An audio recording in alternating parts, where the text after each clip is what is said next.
We now return to Beyond Synth.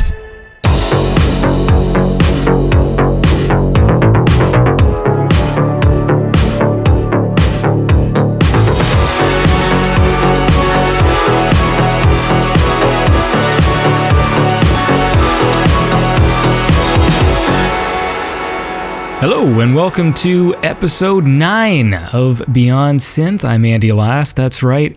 I've made 9 of these things. It's really exciting stuff. The most I ever made in a series of anything was a web series I made called Alien Crisis, and it had 8 chapters, which means this is now the most of any series of things I've ever made, and it's very exciting for me. It's also not a very big number, so I don't know how proud I really should be.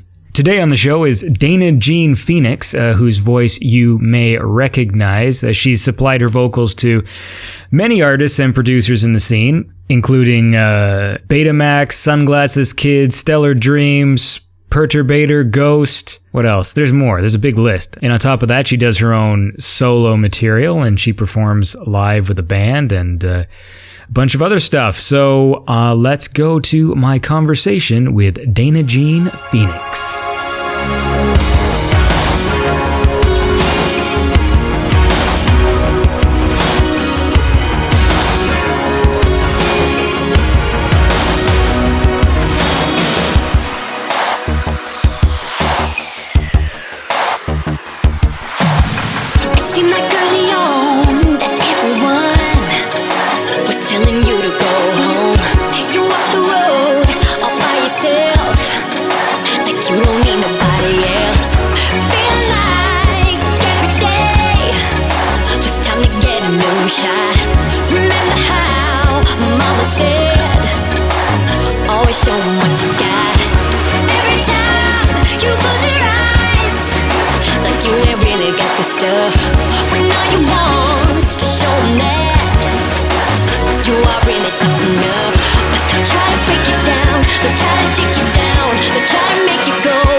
Just making sure it's all right. Yeah, I do have a page here, but I don't know, like, if you heard the other ones, but I try and keep them kind of conversational. You know what I mean? Absolutely. I know this is weird because I'm sitting across the table. Well, I can always come beside you. Well, I can switch here. Okay. I'll sit here if that makes it Sure, seem less weird. There we go. All right. Is that better? Perfect, yeah. So I'm sitting here in my actual living room with Dana Jean Phoenix, which is probably the first and only time I'm ever going to be able to do a sit-down. So this is a rare occasion. This is a special edition. This is a special edition. Yeah. Grand Theft Auto is going on in the background, although we can't hear it. Yeah, But absolutely. it's all Got Fat Al here, one of my bandmates with me. Yeah. He actually, for those who are familiar with what I do, he helps me record the music, and also when we're shooting videos, he's a big part in helping me direct the videos and shooting and putting them all together. Right. So I was going to ask about that. Actually, there was a thing later on, but yeah. It's a lot easier now if I say, "Who's Fat Al?" Be like, "Well, he's sitting on my couch playing Grand Theft Auto." Which you said the premiere was 2 days ago? Yes. Wow. And I haven't had much of a chance to look how awesome this is. You can just see it. Anyway. So, now Dana Jean Phoenix, what part about that is real? In terms of the name? Yeah. Dana Jean Phoenix, actually, Phoenix is my mother's maiden name. Okay. And I use it actually to kind of pay tribute to my Nana as well. Her name was Jean Phoenix, and she was very heavy into music. She was a singer as well. So, and probably one of my biggest heroes in life, because she actually recently passed away, but into her, like early 90s, she was the busiest woman in the world. And I'm very busy as well. I love moving from place to place. So Phoenix is an actual real last name? It is, yeah. It's actually Irish. The roots are Irish. Well, that's cool then. Yeah. It's like a superhero name. Yeah, kind of. A lot of people, Jean Grey, I think, turns into the Phoenix. Yeah. So I like to think of myself as the superhero of music. Yeah.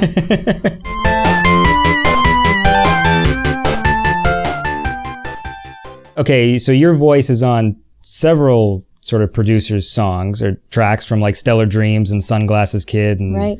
Perturbator or Perturbator. I'm going to talk to him and figure out how he says it. Betamax and Ghost and a bunch of others. So how did you first get involved with the scene? Yeah, I think my first collaboration was with Betamax. Actually, no, Robots with Ray Guns was my first collab. Okay. And then Betamax was my second. And, from there, I've been really lucky. It's just been really great to collaborate with all these producers, Sunglasses Kid, Ghost, aka Hands Down, Tommy, Highway Superstar. I mean, the list goes on. The thing I really love about it is, as a vocalist, I'm always looking for ways to kind of challenge myself in terms of my vocal ability, flexibility, and also writing as well. Mm-hmm. It's easy as a singer and as a producer as well to kind of get stuck into your thing that you do, which is great to have kind of an identity like that. But I'm also, really interested in expanding, what I can do vocally and writing. So for me, it's so amazing that I get to make music with these people who are halfway around the world. Were you the one who reached out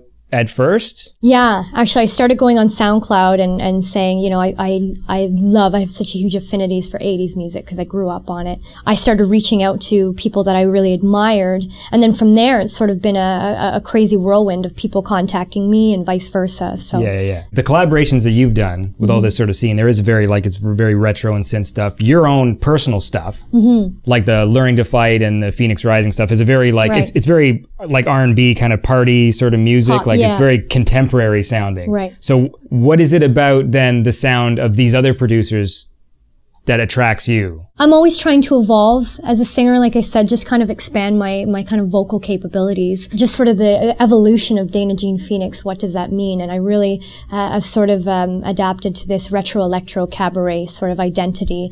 Electro and cabaret in terms of, I'm also a musical theater singer as well. And actually yesterday it just got announced, Mervish, for the 50th anniversary, I'll be performing in December at the Panasonic Theater. For those who don't know, Mervish is like the Broadway of Canada. Yeah. So I'm very active in the theater scene. I'm auditioning all the time. And also I'm a lead singer of God Made Me Funky as well, which is kind of a funk rock, hip hop kind of band. And so, with God Made Me Funky, that's where I kind of started to rap and adding that to kind of my vocal toolkit. Mm-hmm. And it's going back to how can I push creatively? How can I evolve? I heard in one of your songs, I think it's called My Way, you said the F word. I did, yes. It's funny. Because, as a woman, it's very empowering to be a woman in this scene and to speak your mind. That song was about me, kind of my struggle to be a woman in the industry that owns her own material, writes her own material, produces her own material, puts it out, and is able to say what she wants and doesn't have a label or people above her saying, you have to say this. Those who seem to get off on telling me what to do. You don't fucking know me. You may think I'm just your puppet, but I have thoughts, I have dreams. I'm going places you've never seen. And I'm gonna get them. Give me a second to breathe and take a moment to smile. Open up my eyes. My way, my way. Give me a second to breathe and take a moment to smile. Open up my eyes. My way, my way. So, yeah, you definitely heard the F word in there. Yeah. But actually, it's funny because I play the Beaches Jazz Festival a lot in Toronto, and a lot of families come out, a lot of kids. Did we change it to funk? Yeah, and when we perform it live, obviously we have to kind of take out the swear words, but also in selling the records live, it's sort of like, oh, we want kids to be able to listen to this and party and have a good time too. So putting an explicit advisory sticker on your CD, I'm kind of thinking, oh, maybe that's not, the best way to go, and especially when you see all these kids dancing to your music, and I think that's one of the greatest things in the world, because kids they never lie. if your stuff is good, kids will dance to it. If they don't like it, they'll cross their arms and they'll sit and they'll pout. They don't want to dance. So. Did you record a clean version then? Yes, actually I did. Yeah, for purposes of radio, college radio, CBC radio, CBC, which is the Canadian Broadcasting Company here in Toronto. Because there's several people who do sort of have their supplying their vocals for the scene, and I said I found that yours had the most sort of retro quality to it. Cool, thank you. And it works really well with that sort of 80s pop sound kind of stuff. Yeah. Now I'm just wondering, is that just your voice, or is that something that you actually try to do when you do sing on these tracks? It's absolutely my voice, but it's also me understanding the genre and the style and trying to get a certain mood and atmosphere across, and paying tribute to a lot of, my favorite female vocalists from that time, like Cyndi Lauper, Madonna, Pat Benatar. It's definitely kind of a tribute to them as well. I have a cheesy interview question. Yeah, go for it. Dana Jean Phoenix, when did you start singing? I started singing pretty much as soon as I could talk. And a lot of what I did around the house actually was imitating voices. I would love to imitate different singers because I was always sort of shy about singing in front of my family, and mocking people and impersonating people was kind of my way of doing it without being too embarrassed by it. And then sort of as I got older, I thought, okay, I'm imitating these people that much, and I'm doing it well, so that must mean that I can actually sing as well. Yeah, and it wasn't until I was about probably 16, 17 or 18 that I started feeling really comfortable with singing in public and started, playing with different bands and really was comfortable in my own skin as a singer. I never really sang when I was a kid. I have this weird, silly memory of, remember when Weird Al came out with that song Fat? Oh, yes, absolutely. And I did this dance. I don't know why I did this for my family. This is not something I ever did. But then one day, just when that stupid video came out, and then I did this thing where I lip synced to Fat, but then I stuffed my shirt or whatever, so I would... So you were like Weird Al Yankovic. Yeah, but then it ended with me taking the stuff out of the shirt. Now that I think about it, the video didn't end that way, did it? He doesn't pop or anything. Well, you were putting your spin on it. Yeah. See, now I'm trying to think about that video. I haven't seen it in years. His videos were pretty brilliant. He really did a great job of kind of recreating the original, which would be, of course, Michael Jackson's Bad. When I was 15 or 16, I entered a youth talent search competition. And that was a song that I performed, Michael Jackson's Bad. And I was moonwalking across the stage and singing and wearing the leather pants and jacket with all the buckles and studs. Yeah. So yeah, funny story. I think I placed second in that competition.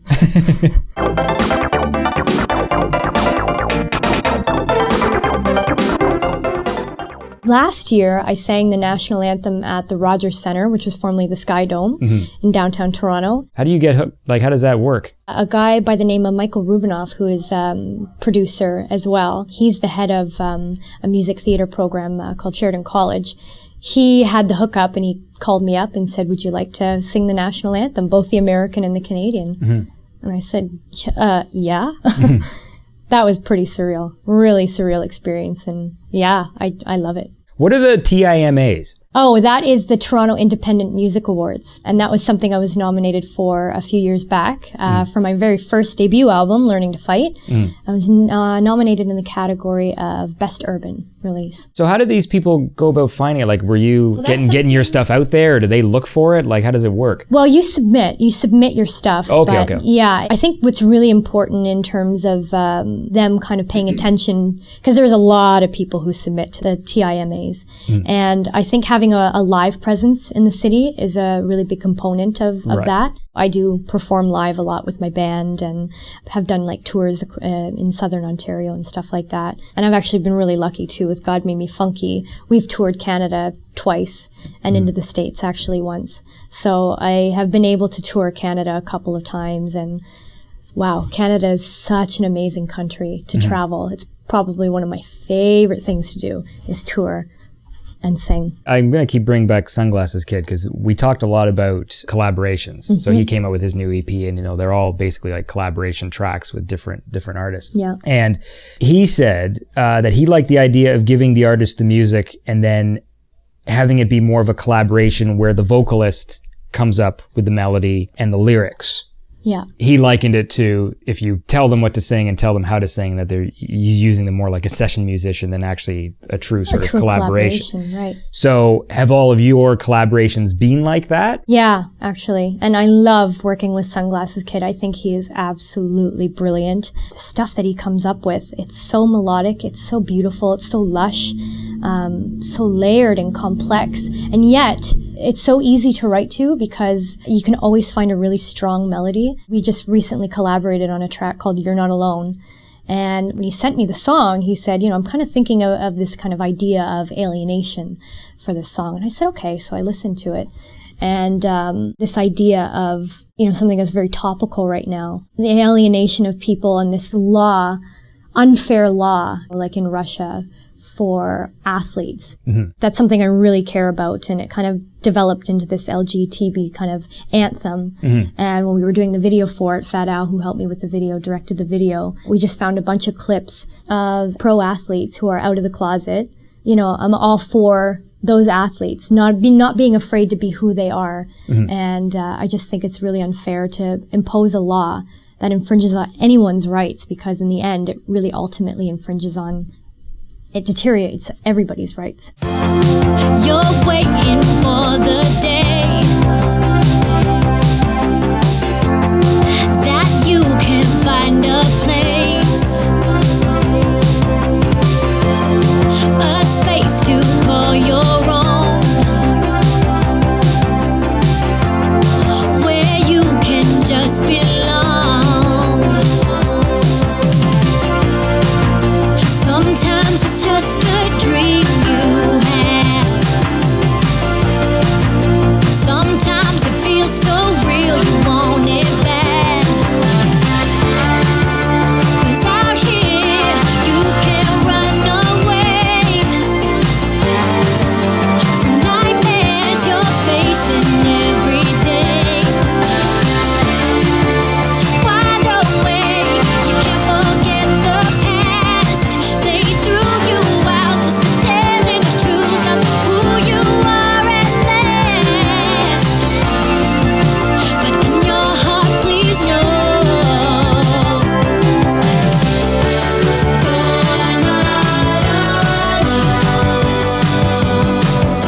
You're not a freak, you're not a geek, and you will find a home. You're not alone. There's a place out here for everyone, and you deserve your own. You deserve your own.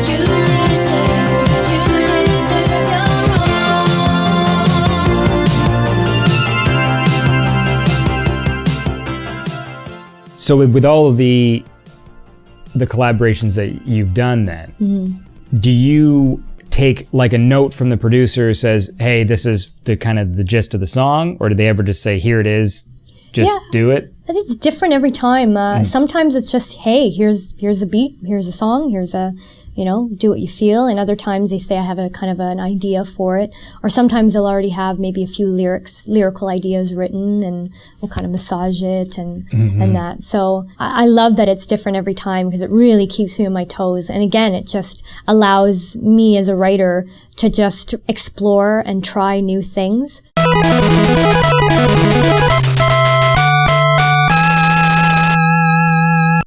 Speaking of God Made Me Funky then, what is that? God Made Me Funky. They are the new funk outfit from Toronto, Canada. They're sort of the quintessentially Canadian band, because it's made up of 8 to 10 members. Everyone in the band comes from such diverse musical backgrounds and cultures and styles, and we kind of fuse it together in this amalgamation of rock, funk, R&B, pop, rap, hip-hop, all that stuff. They've been around for 10 or more years. So I'm now the lead singer of the band, and actually a recent album that we just released, Vive le New Funk, CBC has been really good to us and have been playing our music nonstop on CBC. Mm-hmm. And I've been really lucky to be able to tour Canada twice with them and go to the States. Well, you guys did like a bunch of morning shows, didn't you? Yeah, we did CTV Canada AM recently. That is a really funny story because for those who don't know my YouTube channel, www.youtube.com/Dana Jean Phoenix, I have a video on there of performing with God Made Me Funky on CTV, and it's big time. And at the beginning of the video, we do a tribute to Sherman Hemsley from the Jeffersons, because he had just passed when we were on the show. He just passed away. And the producers came to us 5 minutes before we were to go live on air. And they said, oh my gosh, can you guys do a tribute? Do you guys know Moving On Up, the theme song from the Jeffersons? Yeah. And we're all looking around like, I think so. I guess we could. Oh my God, we would love it if you could pull this off. We would love it if you would start with this song. Yeah. I'm familiar with the theme song, sort of. I've heard it before, but I don't know the lyrics. I don't know it off by heart. So I go on my iPhone and I'm just like going on YouTube and listening to the theme song like, oh my God, what are the words? What are the words? And the band are kind of talking about the chord changes and all that. And I learned the song in like 5 minutes. We go on the set, we get to kind of sound check it once, and then you're live on air. 5, 4, 3, 2, 1, go for it. Yeah. And it was like, okay, this is live television. This could either, crash and burn, or we can do it up. And so, yeah, we did it up, and I think it worked really, really well. Yeah. So you can see the video of that actually on my YouTube channel. When we're moving on to the east side, to our deluxe apartment in the sky. When we're moving on to the east side, oh, we finally got a piece of the pie. I'm just thinking of the comedy version of this where you make up the lyrics. Well, yeah. That would have been awesome. If I had forgotten the lyrics. We're moving on up. To the west side. Yeah, I'm trying to think how much I know. All I know is moving on up. Something. To the east side. So all I know is moving on up. But then they would have had to say that too because the show wasn't called Moving On Up. So they would have been like, do you know the theme song to the Jeffersons? And right. I'd been like, the Jeffersons. I mean, that is scary because if you're doing an original song and you flub a lyric, it's cool. You can, that's my, you can sell it, right? Mm-hmm. But a theme song to the Jeffersons, it's like so many people know and love that theme song. So if you don't get it right, I'm so happy that worked out. Now, God Made Me Funky, is that sort of like a fluid sort of band where like band members kind of change and stuff, but it keeps going? Like how does it work? It's kind of a revolving door of musicians. The way we sort of see it is the parts are kind of greater than the sum. So this idea of God Made Me Funky, it lives on even though the players change. And it's really funny, actually. They've gone through a lot of female singers, which we call the God Made Me Funky curse, because a lot of the female singers that have sung with the band have gone on to do been really successful in musical theater. So, for example, Brianna Rigo, who was one of the first singers of the band, she was in We Will Rock You. And then Melissa O'Neill, she was a singer of the band. She went on to do Jesus Christ Superstar on Broadway. Now the curse is in full effect with me because the musical that I was in the summer called The Musical of Musicals, The Musical, at the Fringe Festival. It was really great. We had rave reviews and we won Patron's Pick. And just yesterday, like I mentioned earlier, Mirvish has picked us up. And Mirvish is like the kind of Broadway of Toronto, Canada, if you will. Yeah, they announced yesterday that we're going to be at the Panasonic in December. So very, very exciting. Well, that's a nice curse. I thought you were going to tell me the other singers fell out of a window or something. No. Yeah, it's a very lovely curse. Yeah.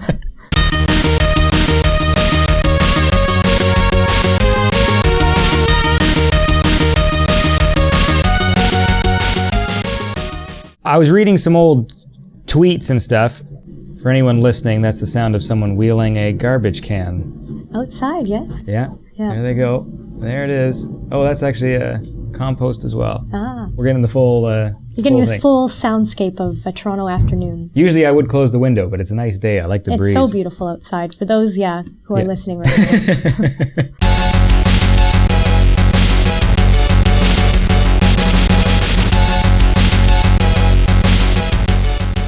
So empowering to independent artists to do it yourself, because we've got all the tools kind of at our fingertips to have complete control over content and our careers and stuff like that. So it's really nice when we can work on a song, use our, the equipment that we have, find a spot to record and do it up. With all your performance stuff then, like, do you also dance? Like, is that a thing you do? Yeah, I'm a dancer as well.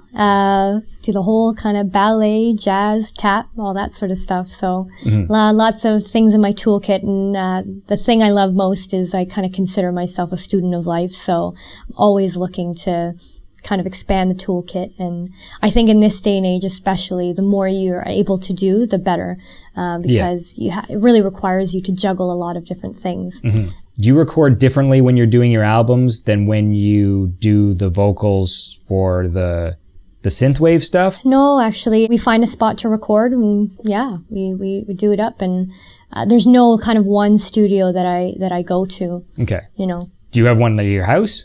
Very, very basic. That's not what I use to. It's where I kind of lay down my ideas, but not where I would actually lay down the final track of a song. It might even be my favorite one, is the Sunglasses Kid track, Summer Breakup. Yeah. So what was that one about? Just about kind of a relationship where this girl kind of feels like she needs this guy in her life. And then after it kind of turns sour, she realizes, hey, you know what? I'm fine without you. I think that one on Sunglasses Kid is just so beautifully written. Did he already have that track? Was it already called Summer Breakup? Yes. Okay. Yeah. So that informed... Right. Yeah. That informed the story behind it. Yeah. 1,000 words captured in a photograph of me and you, playing hooky in the grass, so hard to breathe.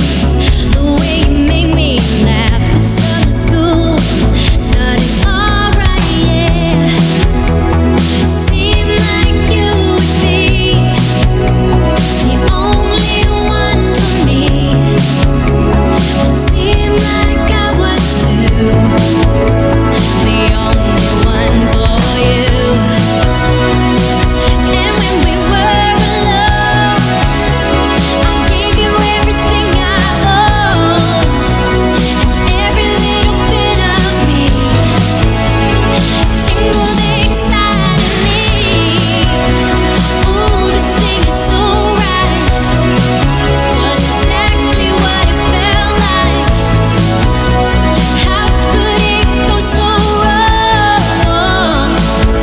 Now that summer's gone, people tell me all the time that love is just a state of mind. They don't know it's hard to find. That's why I'm not changing mine. People tell me all the time. When I first moved to Toronto, I went to Humber for the jazz program. What campus was that? That was the Lakeshore campus. I think with a lot of sort of creative type schools, you go and you're learning all of these different things, but it really is about also making connections and meeting people. And I think Absolutely. I think that's... I know some people who sort of dismiss those creative schools thinking that it's useless or that, you'd go to art school or whatever, but Right. it's more about, to put it in practical terms, every single job that I've had since school has been because of the people I met in school. Right, absolutely. And so, we learned some stuff, sure. But the most important thing was the friends that I made there. Totally. Yeah. Were you there doing a singing course or jazz? It was jazz music. So Okay. I was specializing in vocal and minoring in piano. Yeah, it was a lot of theory. It was a lot of writing, ear training, all that kind of stuff, and performing as well. For sure, I would totally agree with you. The thing that I got out of that program was the people that I met, the networking, and while I was there, I can't even believe I was able to do this. But every night I would go downtown and I would go to open mics, or I would go to a live show. I would research different bands that were playing in the city, and I would say, okay, I really want to go see this band. Okay, next night I want to go see this band. And I would always be out meeting people, networking. Hi, I'm Dana Jean Phoenix. I'm a singer. And trying to get on any mic I could, and just started meeting people that wise as well. And, taking the streetcar back to my apartment at, 2 or 3 o'clock in the morning and having to get up at class at 8:30 in the morning. I'm not quite sure how I was able to go to classes and still maintain good grades. When did you then first get involved with the musical theater stuff? Well, I've always been in musical theater. When I was in high school, I went to a kind of a fame type of high school. It was a triple threat high school you had to audition to get into. And so I did a lot of musical theater there. And when I was deciding what I wanted to do after high school, I kind of said I have a choice. I could either pursue musical theater or I could pursue music.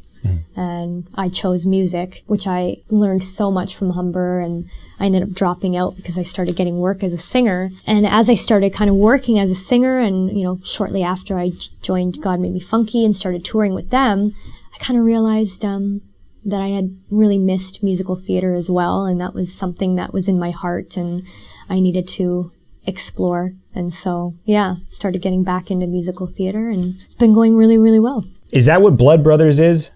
Yeah, that was a show I did at Theatre Sheridan, which was the school that I went to for musical theater. Okay. Yeah, which it was one of my favorite musicals, and we had to learn the Scouse accent.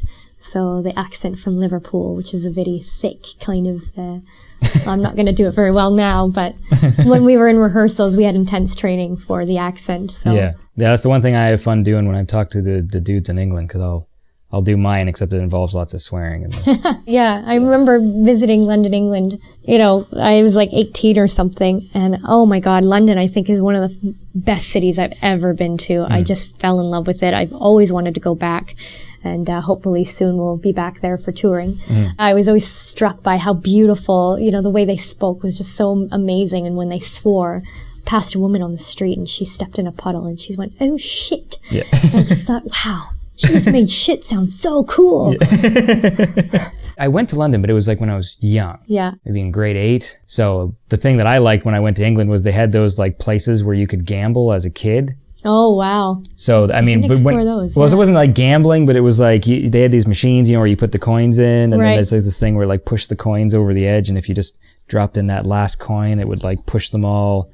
That was really exciting for me. Yeah, absolutely. That's my favorite thing about thinking about traveling is depending on what age you are, the memories, what you take back from it is just completely different. So when you see it in like the lens of a kid, my London experience was, I remember the trains and I remember sparks coming off the tracks. Yeah. And I'd been throughout Europe, and I just remember specifically in England, like there was sparks just shooting out of the train tracks. Like as we were driving, I'm looking out the window like, what the hell? And we're all gonna die. Yeah, and that was it. I was like sparks and gambling as a kid, playing the arcade game Primal Rage, which was like the Mortal Kombat knockoff with dinosaurs. Oh, Mortal Kombat. I loved that game back in the day. Well, it's a great game. Yeah. The new one's amazing too. They had like part 9 technically, but they rebooted the franchise. Oh, wow. So they retold the whole story of Mortal Kombat again, except through the lens of like modern graphics, but they actually like had like these movie scenes that sort of tried to tie the plot together. I was huge into Mortal Kombat. I still am. That was one of my favorite movies back in the day. Liu Kang and Sonya. That's funny because I was just talking to Grooveworthy because he had just come back from a trip to Southeast Asia, and I was like, because I had been to Thailand. Yeah. The part that I loved the most was going to the place where they filmed Mortal Kombat, because there's that that scene at the start where like Shang Tsung is like Liu Kang and he takes his brother's soul. Yes. And there's those temples, right? That there's like those two kind of temples with the pointy tops, and so we went there, and that was like. That is so cool. Yeah. Did you get pictures? Yeah, and oddly enough, because my dad's a photographer, but his camera broke on the trip. Oh, man. So like I actually got a whole bunch of pictures on this shitty, this was before digital, because this would have been, it makes me feel old to say, but this is like 17 years ago. Right. I'm an old man, but I was taken with little cheap Polaroids, and so I got the temples and all the Buddhas and things, but I was most interested in the Mortal Kombat stuff. Yeah. Oh, it was pretty exciting. Yeah. And then that second one came out, and that wasn't so good. Right. Yeah, I remember that. It was like in high school, and that was like the first movie I saw where I was cynical enough that, like, when you're a kid, you can like anything that you want to like. Yeah. Like I liked the Super Mario Brothers film when I was a kid. Oh, because I wanted to. Absolutely. And that thing's a piece of shit. It has its own charm. It has So like I remember Mortal Kombat Annihilation, we went in the theater, and that was like the first thing where I'm like, what the fuck? Like I was so upset at the screen and I was yelling at it and stuff like. Oh yeah, I remember because I was such a big fan of that first movie. I used to run home every day from school, because I was like, oh, is this the day that I'm going to see the trailer for the second one? Yeah. Oh my gosh, when's it going to come out? I couldn't wait. And then I finally saw it in theater and was like, oh. Yeah, that movie's a big pile of crap. Yeah. Mother, you're alive. Too bad you will die. Even in the theater, I remember you don't often catch mistakes when you actually watch them the first time around. Yeah. But in the theater, I caught, there's that scene, Liu Kang, I guess, is fighting Baraka, but they never name check him. Right. Like, you know, like in that whole movie, like that part 2, they don't ever say who the people are. They just sort of show up on screen and then they fight and they disappear. There's a scene earlier where Shao Kahn has this hammer and he knocks one of the ninjas into the fire. He's like the purple ninja, falls in. And then later on, Liu Kang kicks Baraka into the fire, and they use the same shot of the ninja falling in the fire. Oh no. But they clearly were different characters. Like, it's like one dude's like a mutant in a white shirt, and the other guy was like a ninja in a ninja costume. Yeah. And I remember in the theater seeing that. And that was like so surprising, because I've never caught a mistake like in the movie theater. You're there for the experience. 2 of Earth's best warriors have already been taken. Cabal and Stryker. Tell me, did you make them beg for their lives before you destroyed them? But Master, I thought if I let them... I have no use for excuses! Rain. This will never happen again. It will never happen again.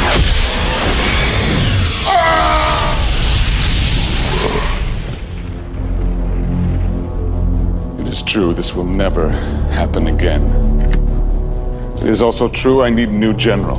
Something I'm noticing in myself that I'm sure that you notice now, you know, being a film student, is you sort of shoot your own stuff and learn more about filmmaking and video making and all that kind of stuff. You're much more sensitive now to, when you're watching a movie, to syncing and continuity issues. Yeah, continuity is a big one. Overdubbing and all that kind of stuff. That stuff really stood out to me in the newest... I don't know if you watch Arrested Development. Absolutely. Well, did you see the Netflix? I did. The new one. Yes. So, I mean, that one, there was so much hype and media surrounding just what that was going to be. Yeah. So we all knew, they weren't going to have the whole cast at the same time and stuff like this. So that one, it really stood out to me. How they faked the conversations. Yeah, there's some really bad green screens and clear like body doubles when people were having conversations, when it was just like, you know, like because the other actor was never there. And I still think they pulled off something pretty awesome. Absolutely, because it's such a wacky show, they can kind of get away with it. Yeah. It adds to the whole absurdity and craziness of the whole thing. Yeah.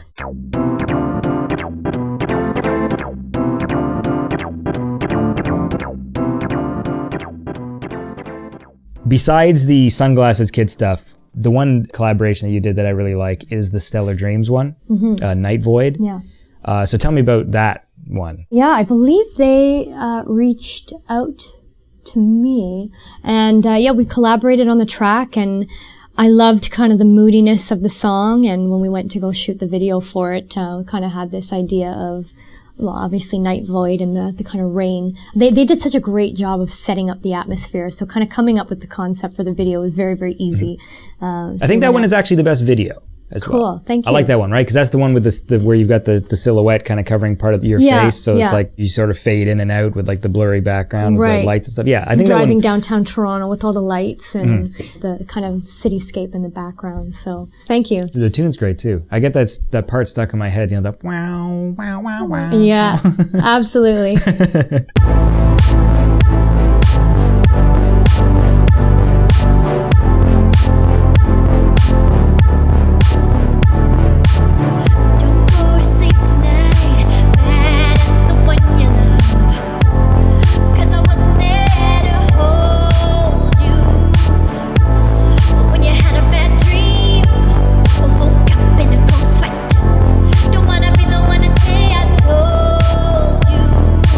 Monsters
It's just so neat to be emailed something and be inspired and write to it, and the next day or, right away you can send an email back and say, hey, here's what I'm thinking, and that's very, very exciting. We call it kind of retro electro, or I call it retro electro cabaret, what I do, but the way in which it's kind of executed is so new age. The fact that we're able to correspond from halfway around the world is just so mind-blowing to me.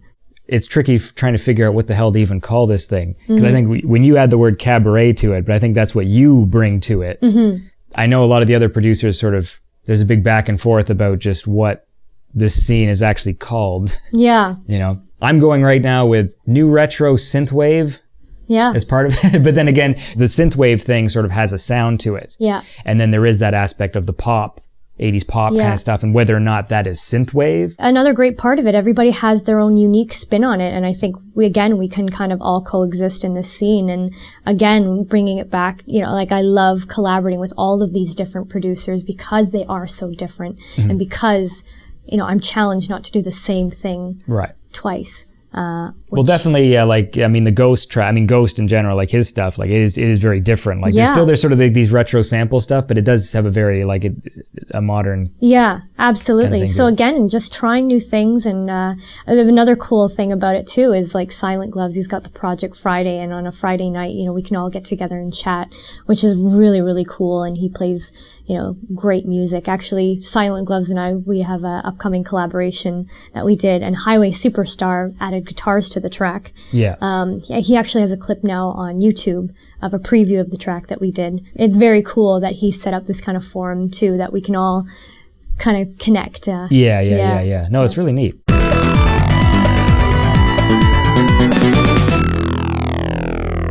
What is musical improv? Musical improv. Well, it's basically making things up on the spot with music. I am a student of Second City, Toronto. Second City is kind of one of the biggest improv companies, you would say, in North America. Chicago is another big location, and LA as well. And I'm a graduate of the improvisation program at Second City.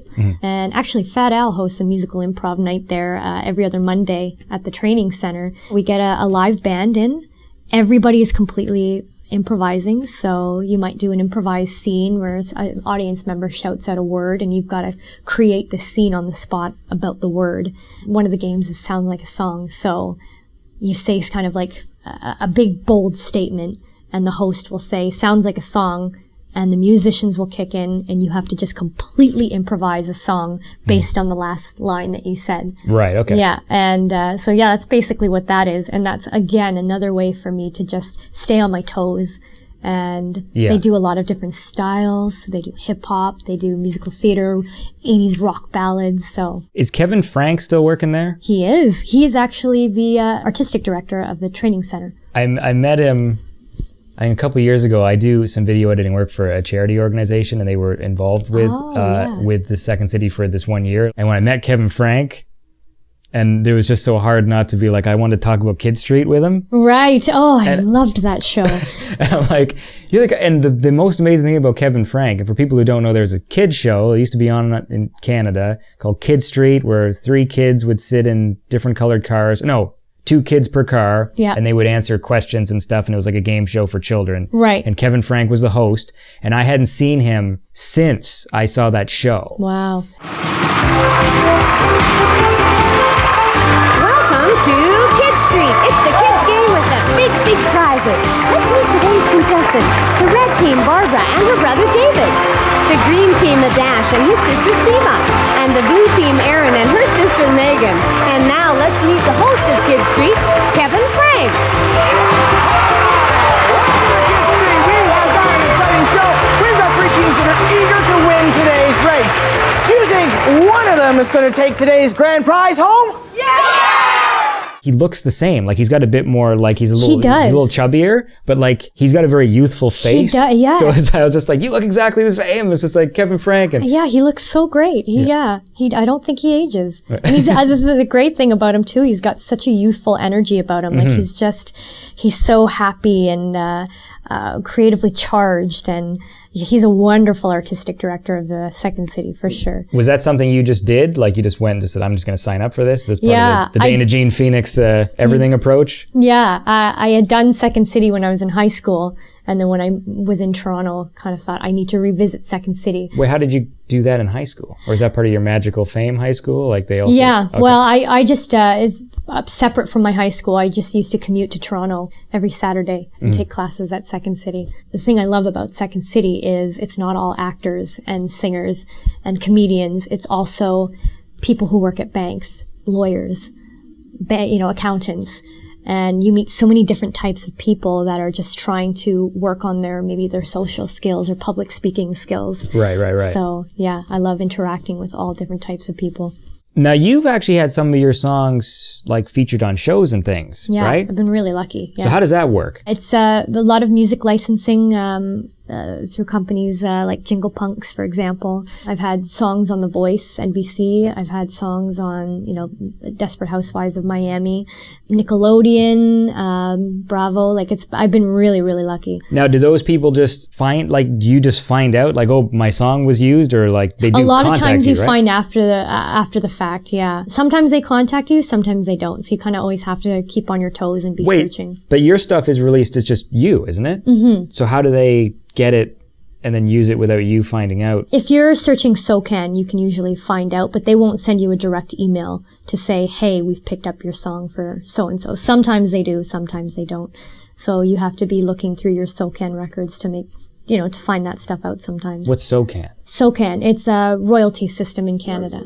Rights organization. Oh, okay. So you also have your music, like, although it's there and it's your stuff, like you submit it, so you say it goes into like a bank that they can sell to other people? Right, yeah. SoCan works? tracks when your song is being used for different things. Like, for example, God Made Me Funky Stuff being played on CBC. Right. SoCan tracks that. And the licensing company of Jingle Punks would be who you register with to allow the different programs to license your music. Oh, okay. That's what I was wondering, because I was like, there's no way they just went on your iTunes and stole your song. Like, no, absolutely not. Yeah. It's all stuff that you've uploaded and condoned them to use. Right, okay, yeah. okay. And then they get like a cut of it, or like, how does that work? Yeah, or is it, yeah. Okay. Cut goes to them, cut goes to you. So yeah, it's been very, very cool to kind of add that to the resume. And you do Christmas song covers. Yeah.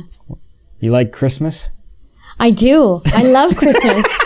I like asking terrible questions. That's one of my things. Who doesn't like Christmas? It's a time when you get to see your family, hopefully, and I just love the whole warmth and family aspect of Christmas. But yeah, we did Fat Al and I, we shot a remix that we had done to Jingle Bells, and I've done a couple of covers which are on YouTube that are kind of Christmas inspired. So yeah, I love it. I think Christmas music, it's just so classic. Yeah. And there's so many different ways you can go with it. You can really interpret it your own way. Mm-hmm. Yeah. Well, we can probably wrap it up. Are you good? Is there something you got coming up that you want to talk about? Yeah, just we're continuing to collaborate with different artists. Working on a record that's going to be coming out in the early new year, so early 2014. And on that record, there's going to be collaborations with Robots with Ray Guns, Sunglasses Kid, aka Hands Down, and also with a local producer, Andy T, who's worked with Cardinal Official and Julie Black as well. Yeah, so that's very exciting. That's in the works right now. And that's going to be like a Dana Jean Phoenix? Yeah. Right. Okay, yeah. Well, that's cool. Yeah, so that'll be early 2014. Awesome. So yeah, that's in the works, and I'm very excited about that. And coming up will be, in December, will be the Musical of Musicals at the Panasonic Theater, which I'm really thrilled about. Mm-hmm. And playing with God Made Me Funky. Life is good. Yeah. Awesome. Yeah, thank you so much for the interview, Andy. I appreciate it. Thank you for coming to my, this is sort of the everything room. I don't know what to call this thing. I guess it's the dining room, but it's also the television room. It's also my office. I love it. Thanks for talking. It was good. Thank you so much. I appreciate it. And for the listeners out there, you can find more of my stuff on SoundCloud, as well as YouTube, Dana Jean Phoenix. And also I have a website, www.danajphoenix.com. So it's spelled DANAJPHOENIX.com. Yeah. Awesome. All right. Thank you so much, Andy. I really appreciate it. Yeah, man. It was awesome. All right. Alrighty, that was Dana Jean Phoenix. We had a good time. I hope you enjoyed it. As always, I will post the links to her website and her videos and stuff on the podcast page. You can check those out. And before we go, as it was alluded to in the interview, when Dana came over, she brought her bandmate, Fat Al. And I just sort of sat him on the couch, and he played Grand Theft Auto while Dana and I had our conversation. And just as they were leaving, I thought it'd be funny. I grabbed one of my portable mics and I just sort of put it in his face. And well, here you go. We'll have a little exclusive at the end with Fat Al. Cool. Tell me about your Grand Theft Auto experience. You've been playing for the past hour. I will say that I haven't played Grand Theft Auto in a while, just because of being busy with editing and all that kind of stuff. And now I think you're going to get me in trouble because I'm going to have to get this part 5. The maps. I'm going to be calling Fat Al and being like, hey, man, we should shoot this new video. And he's going to be like, can't talk, Grand Theft Auto. Yeah. And that'll be my answering machine. Shall we say? Like, can't talk, Grand Theft Auto. Leaving a message. Beep. I'll be calling you up, Andy, like, thanks a lot. Yeah, and you'll be getting, can't talk, Grand Theft Auto. Andy sends out. Beep. Can you imagine a world of like everyone you call can't talk Grand Theft Auto? You might be experiencing that soon. I don't know if you know Le Cassette. Yes. So that dude, they're a bunch of British guys, and he posted a picture the other day, or I guess yesterday, of all of his friends in the PlayStation on his online list. And it's just this list of like every single person. They're all playing Grand Theft Auto, like all of them. I think actual car theft will go down over the next couple months because all the car thieves will be like, that's what I do. I'm going to play this in this game. We actually there was one on City TV, right? There was like an actual positive Grand Theft Auto story because two kids who went home, they went to pick up the game, and then on their way home they like saved some dude from a house fire because like there's like smoke coming out of the window, and then they ran in and like kicked the door in and like that'll change after they play the game. Yeah. They'll learn. Can't talk, Grand Theft Auto. Yeah.